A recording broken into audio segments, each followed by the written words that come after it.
O programa de hoje não poderia começar de outra forma senão trazendo os desdobramentos das duas notícias que deixaram o Brasil em alerta e também o nosso estado.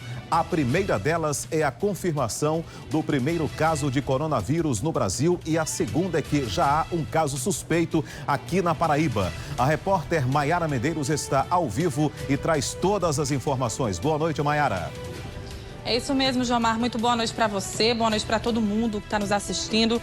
Não se falou em outra coisa hoje, né? A não ser nesse caso suspeito do novo coronavírus aqui na Paraíba. O paciente é um homem de 59 anos de idade que esteve na Itália entre os dias 14 e 23 de fevereiro. E aí, na última segunda-feira, dia 24 de fevereiro, ele retornou aqui para o Brasil, pousou em Recife e voltou aqui para João Pessoa, que é onde ele mora. Já na viagem, né, ele relatou para os médicos que começou a sentir algumas coisas estranhas já, né? Como coriza, congestão nasal, febre, também dores de gargantas, enfim. Alguns sintomas parecidos com um resfriado, né? Só que a febre forte e dificuldades também de respirar. Por causa disso, ele, por conta própria, ele veio aqui para o hospital, né, o Clementino Fraga, que faz esse tipo de atendimento, que é referência nesse tipo de atendimento, onde ele está internado, inclusive. Os médicos aqui do hospital que estão lidando diretamente com o caso dele informaram que ele está melhorando, né, gradativamente. O quadro de saúde dele está bem melhor, está melhorando aos poucos, tudo certo o tratamento dele nesse sentido, né? E só para a gente deixar claro, a Itália hoje é considerada um país de risco quando a gente fala no novo coronavírus, né? Só para se ter uma ideia, já foram confirmados mais de 300 casos e 12 mortes motivadas pelo novo coronavírus. E onde este homem estava, né? Esse homem com suspeita do novo coronavírus, ele estava justamente lá na Itália, que é considerado esse país de risco. Só para a gente poder entender aí essa situação. Quem falou hoje sobre esse assunto, né, sobre esse caso suspeito, foi o Geraldo Medeiros, ele que é secretário de saúde aqui do estado. Vamos acompanhar. Paciente de 59 anos que fez uma viagem para o norte da Itália, que é uma região com vários casos de coronavírus, e que já durante a viagem apresentou sintomas respiratórios de coriza, tosse, febre, e foi encaminhado de retorno para o Brasil, num voo internacional na Ilha de Sal para Recife, em Cabo Verde, né? E imediatamente se dirigiu ontem ao Hospital Clementino Fraga, onde foi atendido, internado sob cuidados intensivos, numa área já disponibilizada pela Secretaria há alguns dias. Esse paciente se encontra com a medicação específica, um antiviral, antibiótico. A radiografia já mostra pneumonia, os exames de sangue também.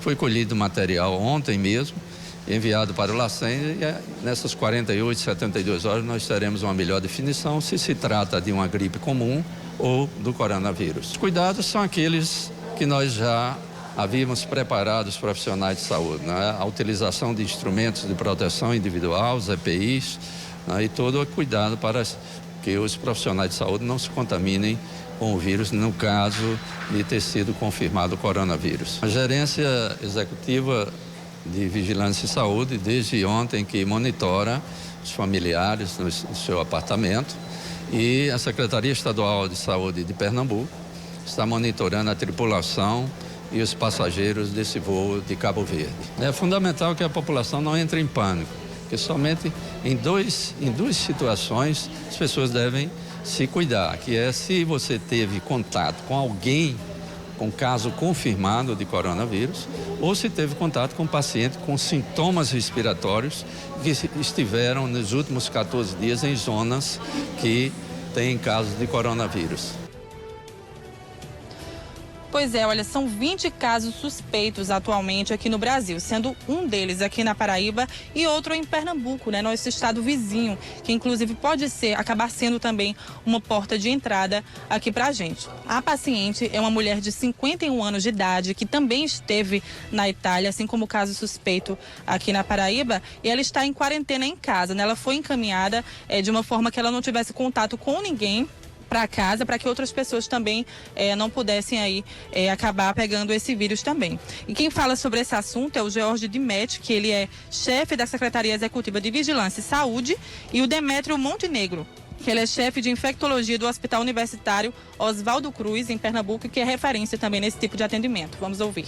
A Anvisa, a partir da detecção dessa paciente ainda em voo, fez todo o procedimento em terra para que ela saísse direto do avião, por meio de ambulância também com isolamento, até aqui o OC. Ou seja, em nenhum momento essa paciente circulou por território pernambucano sem ter as condições de biossegurança para seu transporte. Clinicamente, ela está muito bem. Então, a medicação que está sendo feita é basicamente medicações sintomáticas, se ela tiver dor ou febre. E como faz parte do protocolo e a gente não pode, nesse momento, afastar uma possibilidade também de H1N1, está sendo feito também o tratamento para H1N1, até a gente ter a confirmação de H1N1 ou de um coronavírus. Pois é, e diante dessa situação, né, que é considerada bastante preocupante, a gente precisa ficar atento aos sintomas do novo coronavírus para poder buscar ajuda médica, viu? Quem fala sobre esse assunto é Fernando Chagas, que é infectologista. Sintomas são principalmente a febre, o primeiro sintoma que aparece. Os estudos mostram 97%, 98% das pessoas com esse primeiro sintoma. Depois a pessoa começa a apresentar sintomas respiratórios, né? Que seria tosse, seria falta de ar, que a gente chama de dispneia, né? A pessoa fica cansada. Pode ter a queda do estado geral, moleza, fraqueza no corpo. Algumas pessoas podem até ter dor muscular, né? Mas a gente sempre volta para o quadro respiratório, que é a forma de transmissão relacionada a isso também, né? Então sempre febre e sintomas respiratórios. E o que a gente tem de informação nesse momento é que são 7 dias.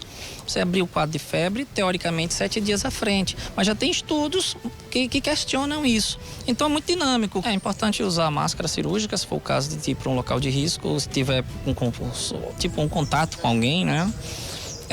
Lavagem das mãos, essas são as medidas mais importantes, a lavagem das mãos principalmente. E orientar uma pessoa que está com um sintoma gripal, né, colocar a mão na boca quando for tossir e espirrar, procurar evitar glândulas aglomeradas e tentar manter-se em casa até a melhora clínica.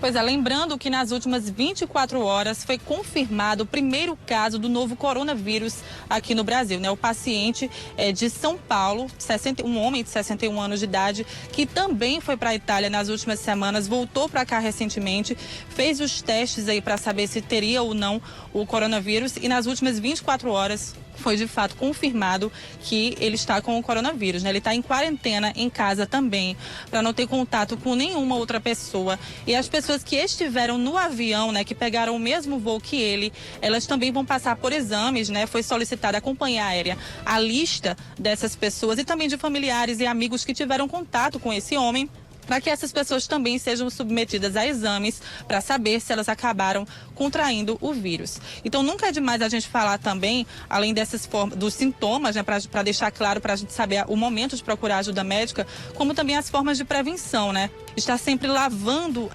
as mãos, não colocar a mão na boca, nos olhos. Os infectologistas estão sempre falando aí sobre isso. Na hora de tossir ou espirrar, ao invés de utilizar a mão, utilizar a parte do antebraço, porque a mão, né, a gente acaba pegando em alguns objetos e outras pessoas pegam nesses objetos também, a gente aperta a mão de outras pessoas. Não há motivo para ter pânico agora, né? As pessoas deixam isso bem claro, inclusive o secretário de Saúde do Estado, ele também falou sobre isso, que não há motivo para pânico agora. Mas também a gente não deve relaxar, a gente deve se prevenir de verdade e evitar que alguma coisa ruim aí aconteça e acabe se espalhando. Viu, Jomar? Eu volto com você. Ok, obrigado, Maiara, pelas informações.